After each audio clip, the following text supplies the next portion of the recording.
La noche había caído sobre Salem, Massachusetts, cuando Marcus Rivera, técnico nocturno de la estación de radio WXRZ 103.7 FM, comenzó su turno. El edificio de ladrillo rojo, rodeado de densos bosques, tenía una atmósfera inquietante después de la medianoche. Los crujidos del viejo edificio y los suspiros del sistema de ventilación añadían un toque sobrenatural a su rutina solitaria. Al principio solo eran sonidos perturbadores que Marcus atribuía al asentamiento del edificio. Sin embargo, una noche, durante su ronda de verificación, notó algo inexplicable. El estudio B, desierto por años, mostraba actividad en sus medidores de audio. Aunque físicamente vacío, los medidores indicaban una conversación, pero sus auriculares no captaban sonido alguno. Decidido a descubrir la verdad, Marcus instaló cámaras y grabadoras. Las imágenes revelaron formas humanas tenues y las grabaciones de audio capturaron conversaciones entre Sarah Mackenzie y David Chen, antiguos presentadores de la estación que habían muerto años atrás bajo circunstancias sospechosas. Intrigado, Marcus investigó los archivos de la estación y descubrió que Sarah había desaparecido en 1987 tras decir que tenía evidencia de corrupción municipal. David había muerto días después en un accidente inexplicable. La periodista Rachel Henderson, investigando el caso, también había desaparecido. Marcus decidió entrar al estudio B durante uno de los episodios sobrenaturales. Al hacerlo, las voces fantasmales de Sarah y David se dirigieron directamente a él, compartiendo secretos ocultos y pidiéndole justicia. Sarah había ocultado documentos incriminatorios en la estación antes de su muerte. Guiado por los espíritus, Marcus comenzó a buscar los documentos, enfrentándose a un peligro invisible. Mientras luchaba por desenterrar la verdad, los espíritus de Sarah y David prometieron protegerlo. Pero Marcus sabía que cada paso hacia la justicia le acercaba más al mismo destino que sus predecesores. La noche siguiente llegué a WXRZ con una mezcla de anticipación y terror que me había mantenido despierto durante todo el día.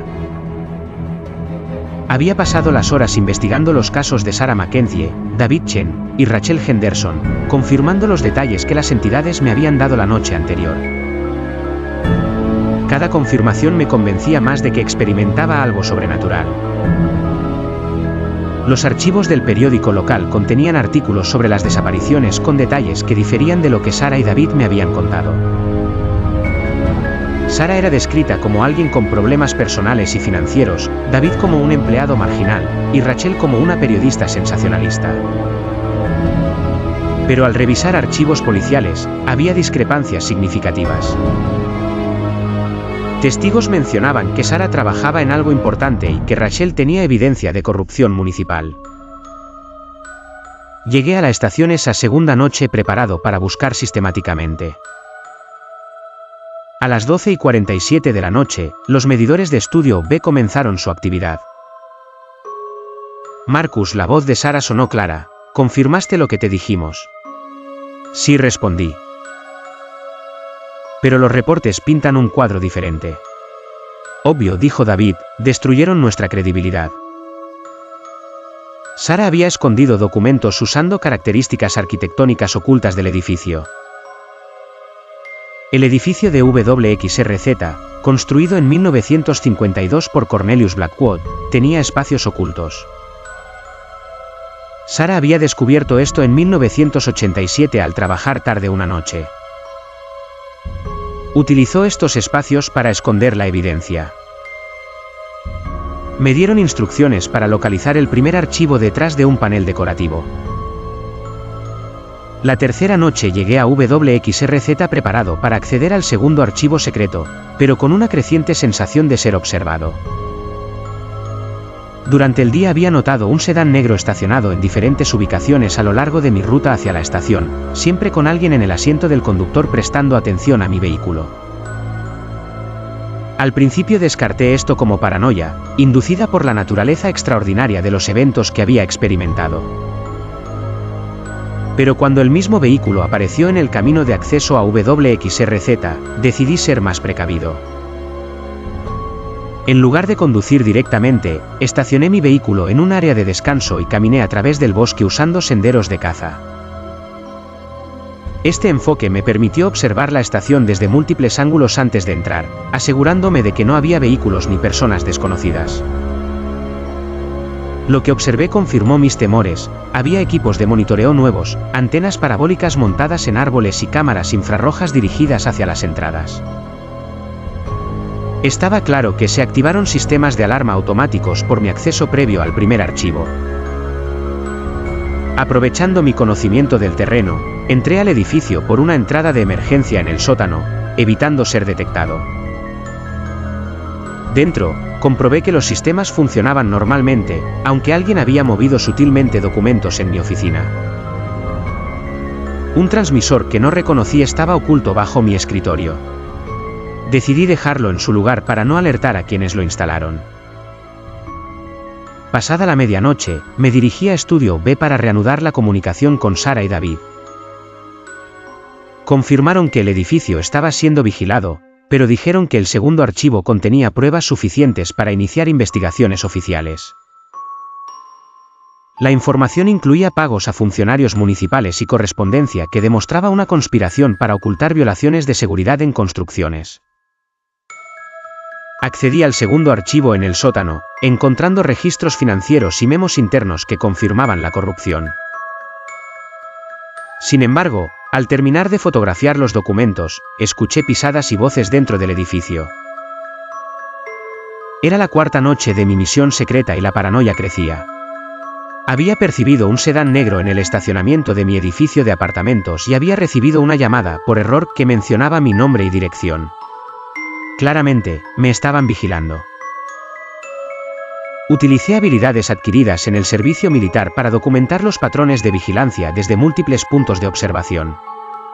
Identifiqué al menos dos grupos diferentes, un equipo de seguridad privada y otra fuerza, quizá gubernamental, con equipo avanzado. El peligro de estas organizaciones sugirió que la conspiración era más grande de lo que imaginaba. Planeé una ruta para llegar a WXRZ evadiendo a ambos equipos, moviéndome por caminos rurales y bosques, pero descubrí que habían anticipado mi movida. Se habían instalado equipos de monitoreo a lo largo de mi ruta. Esa noche, mientras observaba desde posiciones ocultas, detecté fenómenos electromagnéticos inusuales emanando de los equipos de vigilancia. Señales que no coincidían con tecnología conocida. Parecía que una tercera entidad usaba las operaciones de vigilancia para sus propios fines, transmitiendo datos a un lugar remoto, identificado como antiguo terreno de la Guerra Fría. Me di cuenta de que había tropezado con operaciones gubernamentales mucho más profundas. WXRZ funcionaba como fachada para investigaciones secretas desde su construcción por Cornelius Blackwood en 1952. Pese a los riesgos, decidí continuar hacia el tercer archivo que contenía evidencia de crímenes. Implementé dispositivos de liberación automática para garantizar que la información se difundiera si me atrapaban. Al llegar a WXRZ, logré entrar por sistemas de drenaje subterráneos que me llevaron directamente al sótano. En el estudio B, me comuniqué con Sara y David, quienes confirmaron mis sospechas. Descubrimos que Blackwood estaba involucrado en experimentos electromagnéticos para influir en el comportamiento humano. Los archivos no solo contenían corrupción local, sino pruebas de programas federales no autorizados. Era hora de exponer todo, aún sabiendo que el riesgo de eliminarme era inminente. Comencé mi búsqueda hacia el tercer archivo, sabiendo que sería mi última oportunidad para descubrir la verdad y lograr justicia para las víctimas. 5. En el ático de la estación de radio WXRZ, oculto tras una complicadísima serie de manipulaciones, se encontraba el tercer archivo de Cornelius Blackwood, diseñado para contener información crítica que comprometía operaciones federales si alguna vez era descubierta. Equipado con linterna de filtro rojo para evitar ser detectado, me infiltré en el estudio A, siguiendo las instrucciones de Sara y David para acceder al ático. Después de 20 minutos de manipulaciones, una abertura me llevó a una escalera oculta que, al ascenderla, reveló un espacio mucho más grande de lo que la estación de radio sugería desde el exterior, diseñado para una ocupación humana prolongada. equipos antiguos y recientes, para monitorear transmisiones y realizar evaluaciones psicológicas, confirmaban que las operaciones federales continuaban años después de la construcción original. Ubicado detrás de un panel falso, el archivo contenía documentos detallando corrupción local, fraudes y programas federales que usaban WXRZ como fachada para experimentos con ondas de radio. Desde 1952, sin consentimiento informado, los ciudadanos de Salem habían sido sujetos de experimentos destinados a influenciar la conducta y las emociones mediante frecuencias de radio. Tras fotografiar los documentos, experimenté fenómenos electromagnéticos intensos, indicio de que las comunicaciones con Sarah y David se volvieron más urgentes. Están dentro del edificio. Necesitas irte ya, advirtió Sarah. Siguiendo sus instrucciones, escapé a través de túneles diseñados por Blackwood, evitando la detección de agentes federales con métodos aprendidos en el servicio militar. Los túneles desembocaban a 1 kilómetro de la estación en un bosque estatal, donde había dejado mi vehículo. Consciente de que las agencias federales intentarían eliminarme para proteger sus secretos, distribuí la evidencia a múltiples medios seguros, sabiendo que la clave para exponer estos crímenes no solo radicaría en los documentos, sino en mi habilidad para sobrevivir. Mientras el amanecer asomaba, los agentes federales seguramente seguían mis pasos para asegurar que otros secretos oscuros permanecieran enterrados, y mi nombre no sería más que otro en la lista de quienes intentaron desenmascarar lo inconcebible. En la víspera de lo que parecía mi final, me encontraba en una cabaña en las montañas de New Hampshire, intentando burlar a las agencias federales que intentaban eliminarme junto a las pruebas de sus crímenes. Mi investigación sobre los oscuros experimentos de control mental en la estación de radio WXRZ había desatado una serie de acontecimientos que amenazaban mi vida. Las sombras de la noche se cernían, silenciosas y opresoras. A pesar de la aparente seguridad de mi refugio, la inquietante sensación de ser observado no me dejaba en paz. Sabía que las agencias federales buscaban proteger sus secretos a toda costa, destruyendo cualquier evidencia de sus actividades ilegales. Con la ayuda sobrenatural de Sarah y David, antiguos colegas fallecidos cuyos espíritus aún estaban ligados a la estación de radio, había logrado recopilar fragmentos de la verdad oculta en los archivos de WXRZ. Usando dispositivos anómalos, establecí comunicación desde la cabaña. Marcus, la voz de Sarah, llegó a través del crepitar estático. Podemos comunicarnos, pero nuestra fuerza es limitada lejos de la estación. Su advertencia estaba clara, estaba solo en este lado del velo. La naturaleza remota de la cabaña brindaba ciertas ventajas defensivas, pero sabía que mi tiempo era limitado. Los agentes federales ya habían comenzado a desmantelar la estación WXRZ, buscando eliminar cualquier registro de sus atroces experimentos. Tenemos que recuperar los documentos originales, explicó David con urgencia. Los archivos contienen pruebas de experimentos continuos en control mental a gran escala, operados con tecnología electromagnética sin el consentimiento de los sujetos. En un último intento desesperado, trazamos un plan para recuperar la evidencia desde las profundidades de los túneles subterráneos de WXRZ, accesibles solo durante la luna nueva. Las instrucciones de Sarah eran precisas, pero el riesgo era monumental. Sin embargo, la verdad debe salir a la luz, cueste lo que cueste. Frente a la vastedad oscura de la montaña, empecé los preparativos finales para mi infiltración. El precio de mi audacia podría ser mi vida, pero la magnitud de las atrocidades debía ser expuesta. Las sombras cobraron vida con el viento silbante, y supe que el registro del horror, aunque relegado a sus ruinas, no permanecería en silencio por siempre.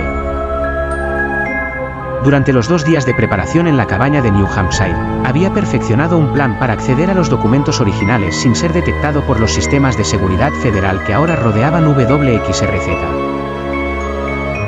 El plan dependía de información que Sarah y David me habían proporcionado sobre túneles subterráneos que Cornelius Blackwood había construido durante la década de 1950.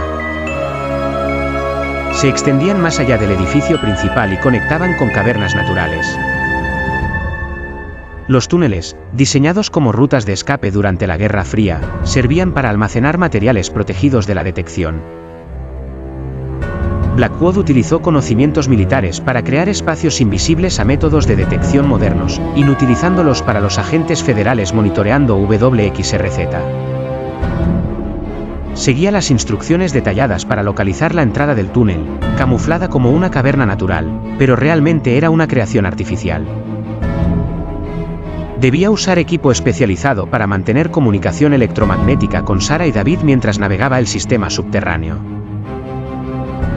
Durante la noche, partí hacia el área de WXRZ, evadiendo puntos de control federales. Logré llegar al área boscosa donde se suponía que estaría la entrada del túnel. Con ayuda de equipo de detección electromagnética, localicé la entrada oculta que mostraba firmas electrónicas inusuales. Activé los sistemas de iluminación y ventilación, vigentes desde su instalación. Los túneles eran complejos, con altura adecuada para tránsito humano, sistemas de comunicación funcionales e incluso áreas de descanso equipadas para estadías prolongadas. Tras 2 horas de viaje subterráneo, llegué al almacén de documentos. Esta instalación contaba con controles ambientales sofisticados y sistemas de seguridad operativos. «Estás cerca del área principal de almacenamiento», me informó David. Seguí sus instrucciones para atravesar una barrera electromagnética. En lo más profundo de los bosques de New Hampshire, una cabaña olvidada por el tiempo se alzaba silenciosa, rodeada por susurros del viento entre las hojas y el crujir de ramas secas bajo las patas de criaturas invisibles. Allí se refugiaba Marcus, un exagente militar que había descubierto evidencia sobre oscuros complots gubernamentales que cruzaban las líneas de lo legal y lo humano. Durante el día, la cabaña parecía un refugio seguro, una reliquia de tiempos pasados. La luz tímida del sol penetraba apenas, revelando motas de polvo que danzaban a su ritmo. El olor a madera vieja llenaba el aire, y el chirrido ocasional del techo daba una inquietante sensación de que el lugar observaba. Pero cuando la noche caía, la atmósfera cambiaba. Sombras parecían cobrar vida propia, y cada sonido se amplificaba hasta resonar en el alma. Había descubierto un diario oculto en el sótano, sus páginas amarillentas relataban experimentos siniestros realizados bajo el paraguas de la seguridad nacional, manipulaciones de la conciencia y escalofriantes desapariciones. El horror escrito en aquellas líneas era más que ficción, una realidad temida y sufrida por aquellos que sabían demasiado. A cada lado de la cabaña, equipos de vigilancia avanzaban sigilosamente, ajenos al silencio tenso que los rodeaba. Marcus observaba desde el interior, sus antiguos colegas ahora enemigos, preparados para borrar su existencia bajo el pretexto de un incidente. Pero no estaba solo. Un pequeño grupo, conectado por radios obsoletos y un antiguo sentido de justicia, trabajaba para crear una distracción. Mientras los enemigos se acercaban, cortaron sus comunicaciones con disturbios electromagnéticos diseñados con precisión. Marcus se lanzó al escape. Bajo la luz de una vieja linterna, encontró la entrada de un túnel secreto, legado de la era de la Guerra Fría. El aire en el interior estaba húmedo y frío, pero prometía libertad. Destellos de luces emergían a sus espaldas, pero el conocimiento del terreno lo mantenía un paso adelante. Atrás quedaba la cabaña, escenario de traición y resistencia, mientras él se adentraba en la oscuridad, llevando consigo pruebas y la esperanza de que un día, la verdad prevalecería sobre el silencio. La noche era oscura y fría como se esperaba. El grupo de resistencia que había logrado formar se reunía en una cueva oculta, donde el aire se sentía húmedo y el olor a tierra y hojas podridas impregnaba el lugar. Sarah y David habían sido cruciales para que todos nosotros, exiliados del sistema, lográramos ponernos en contacto sin ser descubiertos. La primera en comunicar fue la doctora Elizabeth Reeves. En voz baja y con la paranoia marcando cada palabra, explicó cómo había sido objeto de un atentado mortal por parte de agencias federales. Al descubrir que se estaban usando respuestas a brotes de enfermedades para probar tecnologías de control de comportamiento. Los detalles daban escalofríos, manipulación de protocolos de respuesta para inducir condiciones de estrés y probar técnicas de manipulación psicológica a nivel masivo. James Michey, un contratista anterior de la NSA, se sumó al grupo y reveló cómo las redes sociales eran utilizadas no solo para vigilancia, sino también como plataformas para modificaciones de comportamiento, influenciando opiniones políticas y comportamientos económicos en beneficio de intereses corporativos. A lo largo de días arduos, contactamos con otros 6 supervivientes que habíamos identificado gracias a la ayuda encubierta de Sarah y David. Cada uno había descubierto piezas del enorme rompecabezas de la manipulación gubernamental, desde experimentos sin consentimiento en hospitales, hasta entrenamiento militar para prueba de técnicas psicológicas que luego se aplicaban en población civil. La presión aumentaba a medida que emergía información sobre el uso de instalaciones universitarias para manipular rendimiento académico y opiniones políticas, dirigido por una entidad federal con recursos ilimitados y lejos del alcance del escrutinio público. Nos dimos cuenta de que, si lograban descubrir que estábamos coordinando esfuerzos para exponer sus atrocidades, las campañas de eliminación serían más difíciles de sobrevivir. Preparándonos para el peor escenario imaginado, creamos sistemas de contingencia para asegurar que la evidencia sobreviviera en caso de nuestra desaparición. Nuestras comunicaciones eran constantes, construidas meticulosamente para evitar ser detectados. La seguridad estaba en la unión de nuestras pruebas y en el compromiso de exponer décadas de violaciones de derechos humanos. Nuestro objetivo, asegurar que la verdad saliera a la luz, enfrentando cualquier consecuencia personal que pudiera resultar de burlarse del poder oscuro y oculto de las agencias federales. Mi nombre es Marcus Rivera, y trabajé como técnico nocturno en WXRZ 103.7 FM, una pequeña estación de radio en Salem, Massachusetts. La estación, construida en 1952, se encontraba en un edificio de ladrillos rojos al final de una carretera rural rodeada de densos bosques. Durante la noche, el edificio adquiría una atmósfera inquietante. En una de mis rondas nocturnas, noté actividad inusual en el estudio B, un estudio supuestamente vacío. Los medidores de audio mostraban niveles de señal, aunque no había sonido alguno. Las grabaciones revelaron voces discutibles sobre secretos ocultos de la estación. Al investigar, descubrí que las voces pertenecían a Sarah Mackenzie y David Chen, quienes desaparecieron misteriosamente en 1987 después de intentar revelar corrupción en la administración local. Rachel Henderson, una periodista investigativa, también desapareció mientras investigaba el caso. Con equipos avanzados, capturé figuras tenues similares a Sarah y David en infrarrojo durante la actividad. Una noche, mientras investigaba, comencé a escuchar las voces directamente. Sarah y David me revelaron que escondieron documentos comprometedores en la estación antes de sus muertes y me pidieron ayuda para exponer la verdad. La corrupción se centraba en contratos fraudulentos otorgados por funcionarios municipales. Decidí buscar los documentos, aunque sabía que el peligro acechaba. Cada paso hacia la verdad aumentaba el riesgo, pero las voces me aseguraron que tendría su protección. Ahora, como investigador involuntario, dependo de las pistas brindadas por las víctimas que claman justicia desde más allá. La búsqueda de la verdad se convirtió en mi único propósito, sabiendo que encontrar los documentos expondría secretos mortales. La noche siguiente llegué a WXRZ con una mezcla de anticipación y terror. Había pasado el día investigando los casos de Sarah Mackenzie, David Chen y Rachel Henderson, confirmando detalles proporcionados por las entidades la noche anterior. Los archivos públicos mostraban un cuadro distinto al revelado por Sarah y David. Los archivos del periódico hablaban de problemas personales de Sarah antes de su desaparición, de un David marginal y de una Rachel sensacionalista con teorías conspirativas. Pero los archivos policiales que adquirí contaban otra historia. Testigos afirmaban que Sarah trabajaba en algo importante y Rachel había mencionado tener evidencia física de conexiones criminales más amplias. Llegué a la estación con herramientas, cámara de documentos, detector de metales y linterna UV. A las 12:47 de la noche, los medidores en estudio B comenzaron a funcionar. Sarah y David estaban allí. Marcus, dijo Sarah, confirmaste lo que te dijimos. Sí, respondí, sabiendo que los reportes oficiales eran diferentes. David, con amargura, añadió, destruyeron nuestra credibilidad. Rachel descubrió documentos que probaban el encubrimiento. Pregunté dónde estaban escondidos esos documentos. Utilicé el conocimiento del edificio para ocultarlos, explicó Sarah.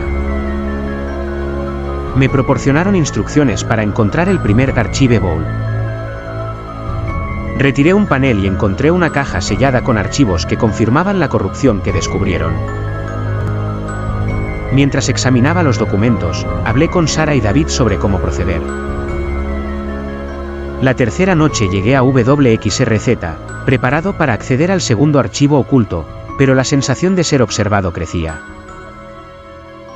Durante el día, noté un sedán negro siguiendo mi ruta hacia la estación con una persona en el asiento del conductor mirando atentamente. Mi paranoia se justificó cuando vi el mismo vehículo estacionado en el camino de acceso a WXRZ. Decidí alejarme y, en lugar de conducir directamente, estacioné más lejos y caminé a través del bosque por senderos ocultos para aproximarme con precaución. Al llegar a la estación, encontré equipos de monitoreo electrónico nuevos, antenas parabólicas en los árboles, cables ocultos en la maleza, cámaras infrarrojas apuntando a las entradas. Sin ser detectado, entré por una puerta de emergencia en el sótano del edificio. En la oficina, una inspección reveló que alguien había estado allí, documentos movidos, acceso sospechoso a mi computadora. Encontré un dispositivo discretamente bajo el escritorio, probablemente un transmisor para monitorear conversaciones. Dejé el aparato en su lugar para evitar alertar a los intrusos, y decidí que todas las actividades sensibles se llevarían a cabo en áreas no vigiladas. A las 12:47 de la noche, me dirigí al estudio B, siguiendo un camino sinuoso para verificar más áreas del edificio. Allí, una vez más, la presencia de Sarah y David se hizo evidente en el ambiente.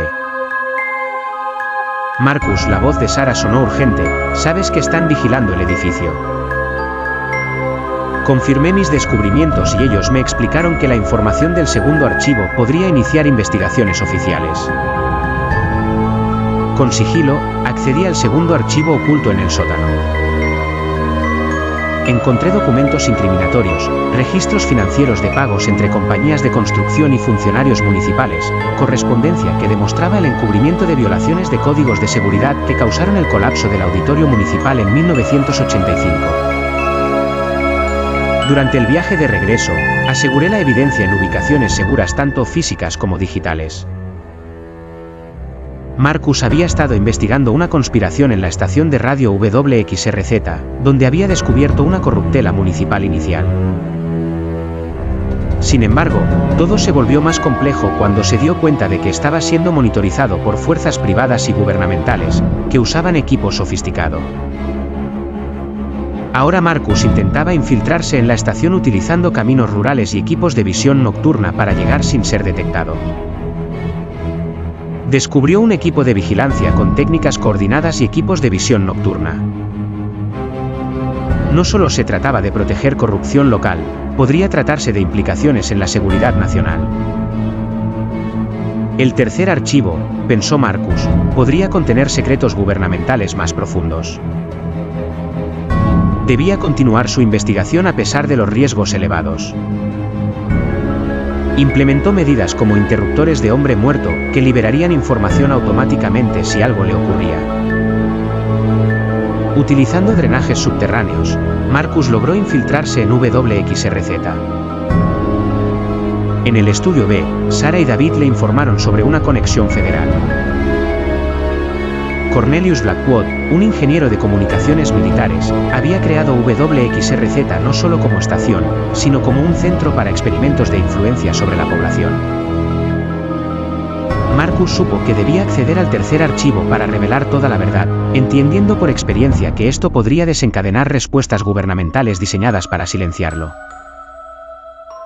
Moviéndose cautelosamente para evitar los equipos de vigilancia instalados durante el día, se dirigió hacia el archivo, consciente de que esta podría ser su última oportunidad.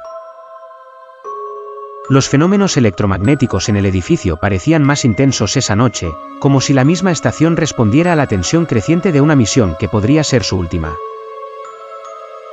Afuera, equipos de vigilancia esperaban interceptarlo antes de que pudiera exponer delitos que solo se explicarían desde las oficinas de Washington, D.C. En la oscura noche, Marcus Rivera se encontraba en el ático de la estación de radio WXRZ, un lugar diseñado por Cornelius Blackwood para ocultar secretos. Con una linterna de filtro rojo, Marcus comenzó a manipular los paneles del techo de Estudio A, siguiendo las instrucciones de Sarah y David. Después de abrir una escotilla con secuencias precisas, se adentró en un espacio mucho más grande de lo que el edificio sugería, lleno de equipos para monitorear y analizar transmisiones de radio. Aquí, Marcus descubrió que WXRZ había sido construido como una fachada para realizar experimentos federales sobre el control de la población a través de frecuencias de radio. Los habitantes de Salem fueron sujetos de pruebas sin consentimiento, mientras en los documentos se detallaban resultados que indicaban el éxito de estas manipulaciones, comportamiento electoral, patrones de compra y tasas de enfermedades mentales.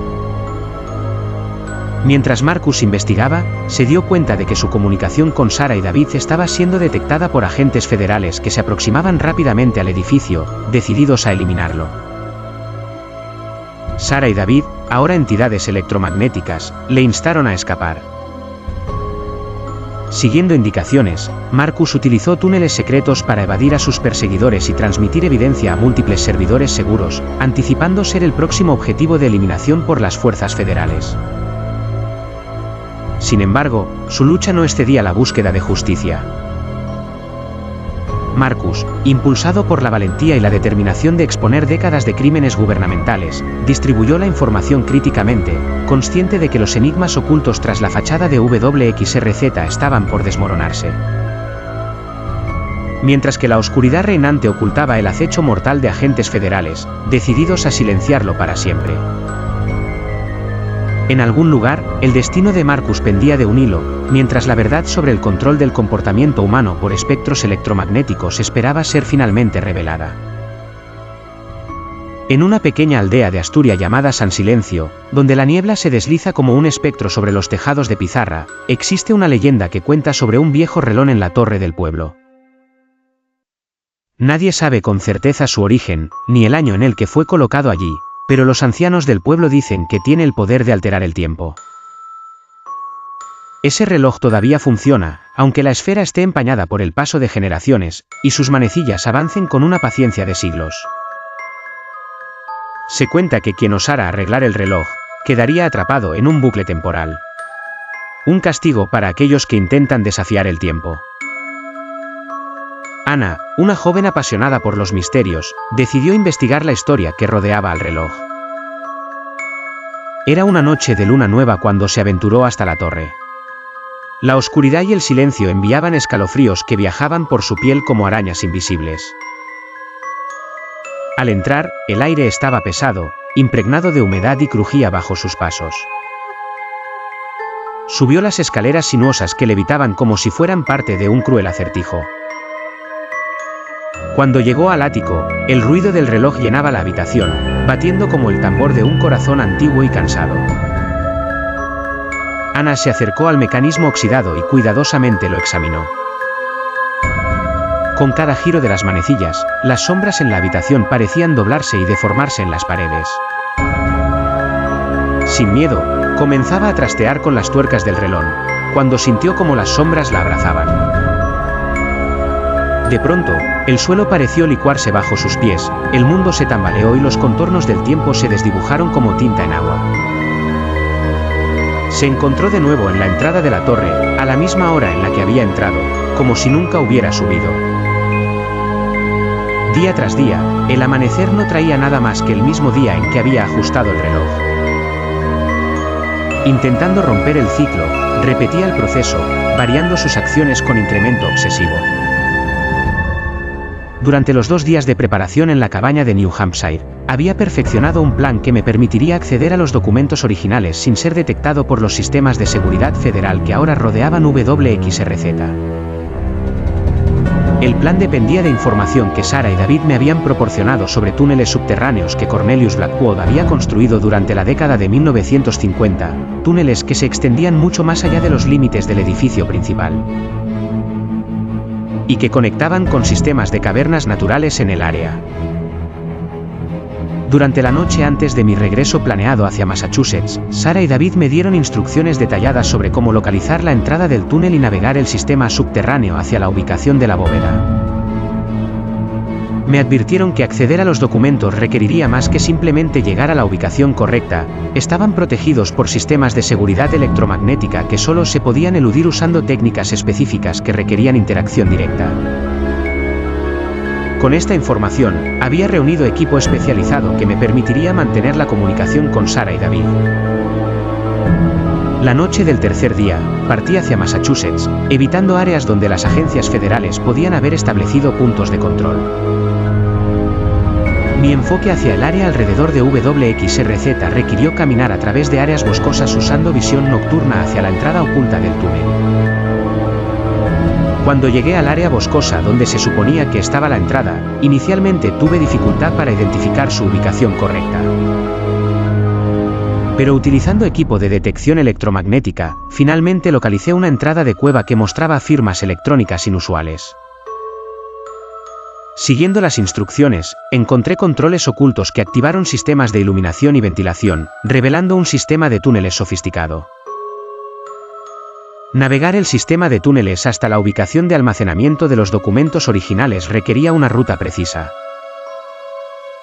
Contacto con Sarah y David me permitió recibir instrucciones turno por turno. Después de aproximadamente 2 horas de viaje subterráneo, llegué al área donde se almacenaban los documentos. Al intentar salir de la instalación, descubrí que la actividad electromagnética había activado sistemas de seguridad que no estaban bajo el control de Sarah y David, sellando las salidas de los túneles. Con la guía de mis aliados, eventualmente pude pasar por alto estos sistemas y acceder a rutas de emergencia que llevaban a salidas a varios kilómetros de la entrada original. En las profundidades del bosque, donde el aire era denso y las sombras parecían bailar entre los árboles, se encontraba un solitario y desvencijado refugio. Nadie osaba acercarse, pues el lugar estaba envuelto en leyendas sobre eventos inexplicables y desapariciones jamás aclaradas. Era en este enigmático rincón donde un joven llamado Tomás decidió pasar la noche, impulsado por su pasión por lo paranormal. Tomás, un estudiante de historia con afición por los mitos locales, se había obsesionado con la leyenda del horizonte olvidado. Se decía que este lugar escondía puertas a otros mundos, y que aquellos que las cruzaban jamás regresaban iguales, si es que llegaban a regresar. Equipado con mapas antiguos, una linterna y un grabador de voz, Tomás se adentró en el bosque cuando ya caía la noche. El aire se tornó gélido y el canto de los pájaros cesó al acercarse a su destino. Una sensación inquietante lo envolvió cuando finalmente llegó a la cabaña. En su interior, el refugio estaba cubierto de polvo y telarañas, y el crujido de la madera acompasaba los latidos de su corazón. Tomás encendió su linterna, cuyo haz de luz reveló extraños símbolos grabados en las paredes, como si alguien hubiera dejado un mensaje críptico. Al registrar su descubrimiento en el grabador, un susurro frío llenó el aire, como si las palabras reverberaran desde las mismas entrañas del suelo. No estás solo, decía la voz en un susurro apenas audible y cargado de desesperación. De pronto, un sonido metálico resonó desde el sótano, cubierto por una escotilla a medio abrir. Tomás, dominado por la curiosidad, se acercó con cautela. Al descender, la linterna iluminó un antiguo portal, envuelto en una tenue luz azulada que titilaba como si tratara de atraerlo hacia sus profundidades desconocidas. Antes de que pudiera reaccionar, una figura espectral emergió del portal. Al caer la noche, en un remoto pueblo de los Pirineos, una niebla espesa cubría el denso bosque que rodeaba las antiguas ruinas de una abadía del siglo XII. Sus piedras ennegrecidas hablaban de tiempos pasados, y los lugareños evitaban a toda costa el lugar, pues decían que los espíritus de los monjes castigados con la muerte rondaban aún entre sus silenciosas paredes. Marta, una joven arqueóloga apasionada por la historia medieval, estaba fascinada por los relatos que había escuchado. Decidida a investigar más, se adentró en el bosque al caer la noche, llevando consigo una linterna y su inseparable libreta de notas. El aire era frío y denso. Los sonidos del bosque eran amplificados por el eco entre los árboles, pero Marta se mantenía firme, guiada por una mezcla de curiosidad y escepticismo. Al llegar a la abadía, el viento sopló con fuerza, apagando la linterna de Marta y sumiéndola en penumbras. Trató de encenderla de nuevo, pero solo se oía el chisporroteo de un cortocircuito. «Maldita sea», murmuró mientras rebuscaba en su mochila hasta dar con una pequeña vela que encendió rápidamente. La tenue luz de la llama proyectaba sombras danzantes sobre los muros de piedra. Fue entonces cuando escuchó el murmullo, una serie de susurros que parecían venir de detrás del altar de la antigua capilla. Los susurros eran apenas audibles, pero Marta sintió un escalofrío recorrerle la espalda. «Hola», dijo en un impulso descuidado, su voz rebotando en el vacío. No hubo respuesta, solo el susurro se hizo más claro, como una letanía en latín. Siguiendo el sonido, Marta notó un cambio en las piedras del suelo, una sección parecía más reciente y contenía extrañas marcas de símbolos arcanos. Su corazón latía con fuerza al tocar los bordes, y en ese mismo instante, un frío intenso la rodeó. De repente, la vela se apagó y las sombras empezaron a moverse por sí solas. Marta, paralizada en un principio, recogió su libreta buscando anotar, pero sintió como una mano helada rozaba la suya.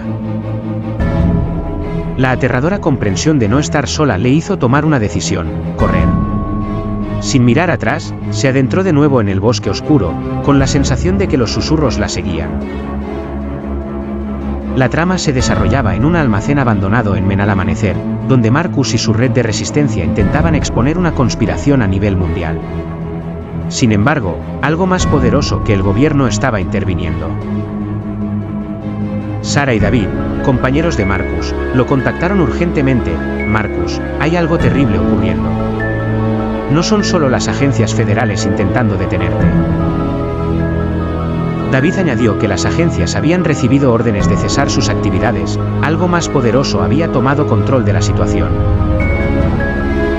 Sara reveló que los patrones electromagnéticos que detectaban sugerían una inteligencia no humana. De repente, el equipo de comunicación de Marcus comenzó a detectar actividad electromagnética inusual alrededor del almacén. La doctora Elizabeth Reeves reportó síntomas físicos alarmantes: «Algo está afectando mi sistema nervioso, siento interferencia directamente en mi cerebro». James Michey, otro miembro de la red, añadió que su equipo electrónico estaba fallando de maneras que sugerían manipulación externa. Susan Martínez indicó tener conocimiento sobre programas secretos que nunca investigó. Robert Chen describía visiones con exactitud sobre instalaciones de experimentación humana. Estos fenómenos electromagnéticos parecían diseñados para ampliar el conocimiento, no suprimirlo. Era como si alguna inteligencia deseara que lograran exponer los crímenes humanos. Sara y David finalmente explicaron: los involucrados ahora no son humanos. Han observado actividades humanas durante décadas y han decidido que los programas de experimentación humana son amenazas que deben detener. Estas entidades querían que tuvieran éxito porque detener los programas humanos servía a sus intereses al prevenir que los humanos desarrollaran tecnología peligrosa para ellos. Con tecnología no humana, accedieron a evidencias irrefutables de crímenes humanos. Mientras se realizaba la operación de exposición, Sara informó que esta era solo la primera etapa hacia la divulgación oficial de una presencia no humana. David agregó que las investigaciones sobre los crímenes inevitablemente desvelarían la implicación no humana. En una cabaña remota en Montana, Marcus lideraba una red de resistencia que exponía oscuros secretos del gobierno sobre entidades no humanas. Las fuerzas federales habían desatado un ataque coordinado, usando tecnología desconocida para contener las revelaciones. Dr. Elizabeth Reeves fue una de las primeras en caer. Su refugio en Colorado fue rodeado con instrumental militar que impedía cualquier contacto con entidades no humanas. Marcus, la voz de Sara llegaba a través de sistemas de comunicación debilitados. Están usando tecnología que nunca hemos visto. Elizabeth está detenida en una instalación subterránea que bloquea nuestra habilidad para asistirla. El tiempo se acababa. Mientras Marcus evadía a los federales, se reagrupó con los pocos miembros no capturados, cada uno lidiando con la creciente presión. Están guiados por alguien que conoce nuestra red, alertó Sara. Tienen inteligencia precisa sobre nuestras ubicaciones. Dudas surgieron sobre las intenciones de las entidades no humanas. ¿Es posible que algunas trabajen con las agencias federales?, Marcus se preguntaba. Las sospechas confirmaron después de escuchar que al menos 2 grupos no humanos tenían objetivos opuestos. Durante un traslado de emergencia, Marcus fue rastreado con precisión imposible sin ayuda extraterrenal. Pero antes de ser atrapado, un estallido electromagnético causado por sus aliados invisibles creó un caos, desbaratando los planes de captura. Hay límites en cuanto a cómo podemos ayudar sin revelarnos, indicó Sara. La revelación más inquietante llegó del profesor Linda Watson. Las agencias creen que una revelación completa de presencia no humana provocaría colapso social y caos económico. De repente, los objetivos de la resistencia parecían menos claros, al comprender que la exposición de secretos podría servir a otras agendas. Debían discutir si su cruzada no era una herramienta de manipulación por inteligencias no humanas con principios éticos diversos. Sara y David, guías espectrales, admitieron sus verdaderas identidades como conciencias humanas preservadas por tecnología alienígena. La elección moral ahora recaía sobre si seguir en la oscuridad o abrirse paso hacia una interacción ética con civilizaciones avanzadas, un desafío que definía el destino de la humanidad y su sentido de justicia. Marcus Rivera se encontraba en una cueva en Idaho, oculta de las fuerzas federales tras un escape exitoso. Sara y David, sus compañeros, le informaron sobre los horribles destinos de otros miembros de la resistencia. Habían encontrado la ubicación de un complejo subterráneo en Nevada llamado The Containment Facility Alpha 7. ¿Qué es esa instalación?, preguntó Marcus intrigado. David respondió que se trataba de un lugar construido durante los años 60 para contener personas con capacidades surgidas tras contactos con entidades no humanas. La revelación profundizó aún más el misterio de los programas de experimentación humana que Marcus había investigado. Por décadas, el gobierno había detenido a ciudadanos que habían tenido contacto con inteligencias no humanas, convirtiéndolos en sujetos de experimentación. ¿Cómo podemos rescatar a nuestros compañeros?, preguntó Marcus.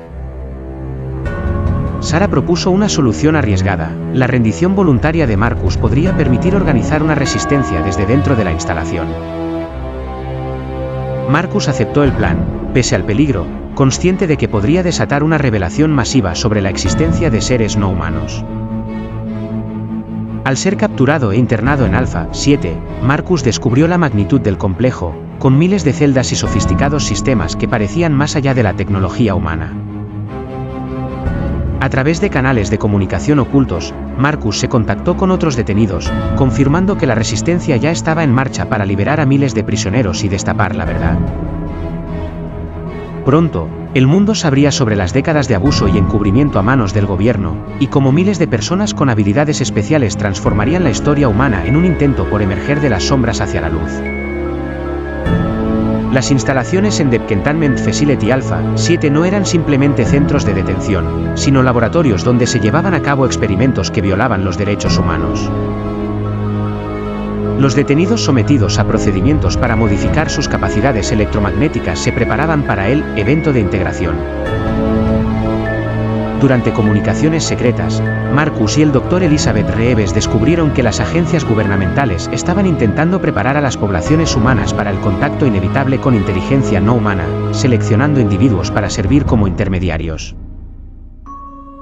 James Michey añadió que estos individuos eran preparados como armas contra entidades avanzadas no humanas percibidas como amenazas. Sara y David, en sus comunicaciones, revelaron que la percepción del gobierno sobre las intenciones de estas entidades no humanas era fundamentalmente errónea. Las entidades no humanas buscaban evitar conflictos que podrían llevar a la extinción humana. Querían cooperación, pero el gobierno interpretó sus precauciones como preparación para invasión. Esta confusión significaba que los programas de militarización, incluido la detención y mejora de miles de sujetos, se basaban en una mala comprensión perpetuada por décadas. Escapar de las instalaciones podría evitar un conflicto catastrófico. Coordinando un escape desde 13 diferentes instalaciones, usando capacidades electromagnéticas de los detenidos, se planificó crear fallos en los sistemas de seguridad. Las entidades no humanas ofrecieron protección, haciendo la eliminación de los fugitivos imposible. A medianoche, los detenidos generaron sobrecargas electromagnéticas que deshabilitaron los sistemas de seguridad. Aviones de diseño desconocido proporcionaron transporte, demostrando capacidades tecnológicas no humanas. Las entidades no humanas comenzaron comunicación directa con representantes gubernamentales, aclarando que su presencia no había sido secreta para evitar interferencias dañinas en el desarrollo humano. La divulgación fue gestionada para minimizar la alteración social. El escape coordinado y la intervención no humana evidente hicieron que el ocultamiento fuera imposible. En una noche carente de estrellas, una voz misteriosa resonó en el aire, revelando una verdad espeluznante. Durante décadas, entidades no humanas habían estado preparando a la humanidad para un contacto masivo. En lugar del caos esperado, la humanidad mostró una notable adaptabilidad, impulsada por años de influencia sutil en la cultura popular. En un centro de coordinación en Nevada, Marcus monitoreaba el desarrollo de la situación. Sarah, una experta en comunicación, le explicaba: las entidades no humanas han estado implementando protocolos de preparación durante décadas, influyendo en la cultura humana para hacer el contacto menos traumático. Películas, libros y especulaciones científicas habían sido herramientas para moldear la percepción humana. Marcus observaba una cobertura mediática que inicialmente se mostró atónita, pero que rápidamente se volvió analítica, un aparente resultado de preparaciones subconscientes por parte de las entidades.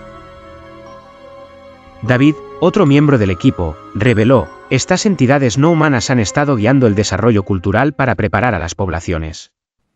Incluso conceptos religiosos han sido influenciados para ayudar a los humanos a acomodar la revelación sin trauma psicológico.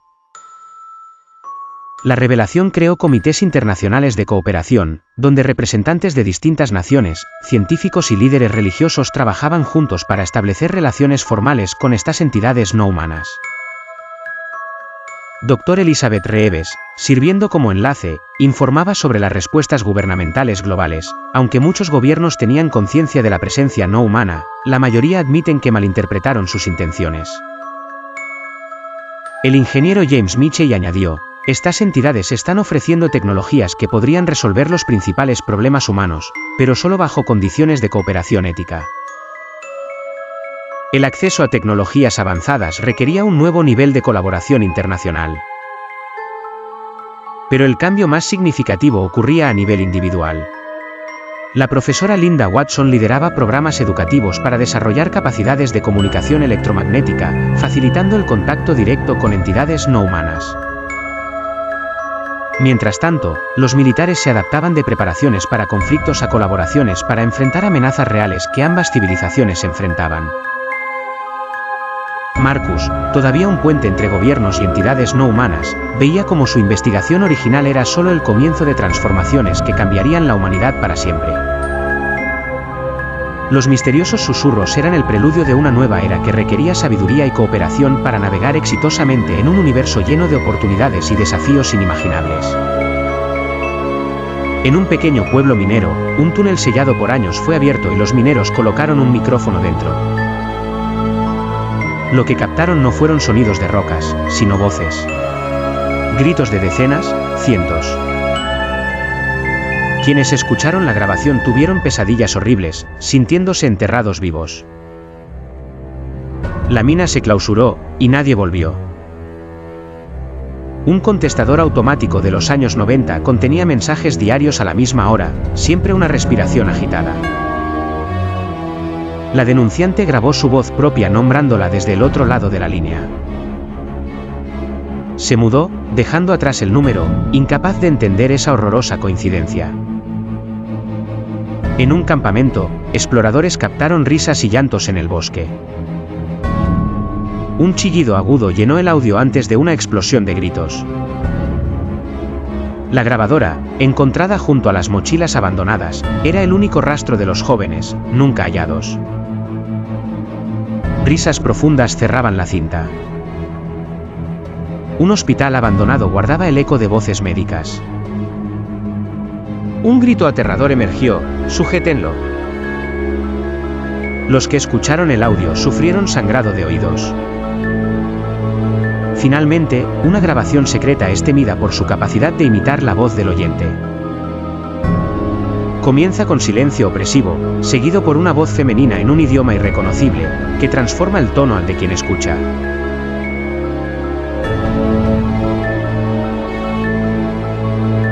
Mariela, una mujer de 34 años, vivía sola en un pequeño departamento y trabajaba como diseñadora gráfica. Todo comenzó un martes por la noche cuando recibió una llamada de un número desconocido. Al contestar, un silencio absoluto. Cuando estaba por colgar, escuchó un susurro: «Mariela», una voz metálica y casi infantil. Durante las siguientes noches, las llamadas continuaron a la misma hora, 11:13 de la noche. Por más que intentó bloquear los números, siempre aparecían nuevos. Una noche decidió grabar la llamada y descubrió que el susurro murmuraba coordenadas que llevaban a un bosque conocido por antiguos rituales. Aunque escéptica, la curiosidad la llevó a investigar. Un viernes, condujo hasta el lugar. La carretera se volvió cada vez más solitaria. Al llegar, un cartel oxidado leía: «Bosque de los susurros». Avanzó con una linterna. Su celular vibraba con llamadas de números imposibles, como 0000. Entre los árboles, vio siluetas estáticas. Cuando alumbraba con la linterna, desaparecían. En el claro, encontró un círculo de piedras y montones de celulares viejos vibrando. Uno de ellos comenzó a sonar más fuerte. Mariela lo contestó y escuchó su propia voz: «Ya casi llegas». Dejó caer el celular al ver su imagen con ojos negros y una sonrisa antinatural en la pantalla, diciendo: «Si entras, ya no saldrás». Horrorizada, huyó de regreso a su auto, pero en el espejo retrovisor vio su propia versión oscura sonriendo. Cada noche a las 11:13, los aparatos sonaban, incluso apagados. En una ocasión encontró su celular vibrando en su cajón, con la palabra: «Vuelve».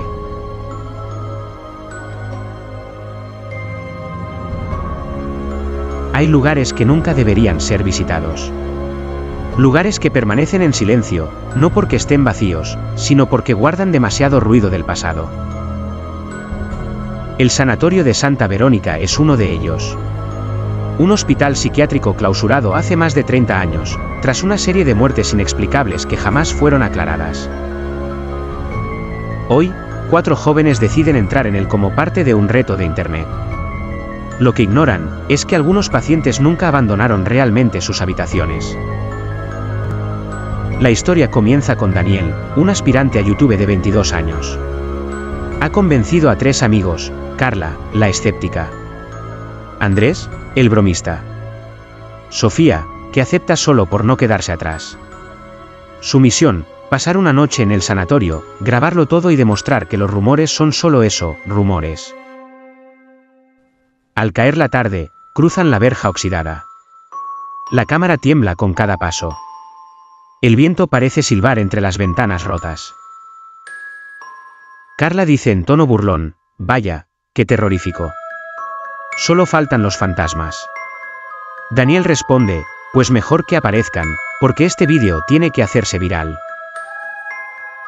El interior huele a humedad, a óxido, y a algo más, como carne vieja, encerrada demasiado tiempo. Los grafitis cubren las paredes, pero entre ellos se distinguen frases antiguas, garabateadas con uñas: «No me dejan dormir, las voces no paran, me siguen llamando». Mientras recorren los pasillos, la cámara graba lo que ninguno de ellos nota: una sombra que se mueve detrás, siguiendo cada paso. Llegan a un ala del hospital marcada con un cartel corroído, pabellón femenino. Las camas oxidadas aún conservan correas de sujeción. Una de ellas tiene marcas profundas, como si alguien hubiera intentado arrancarlas con una fuerza sobrenatural. De pronto, Sofía se detiene frente a una cama. Escuchen, susurra. Un murmullo casi imperceptible se escucha, como voces de mujeres rezando al unísono.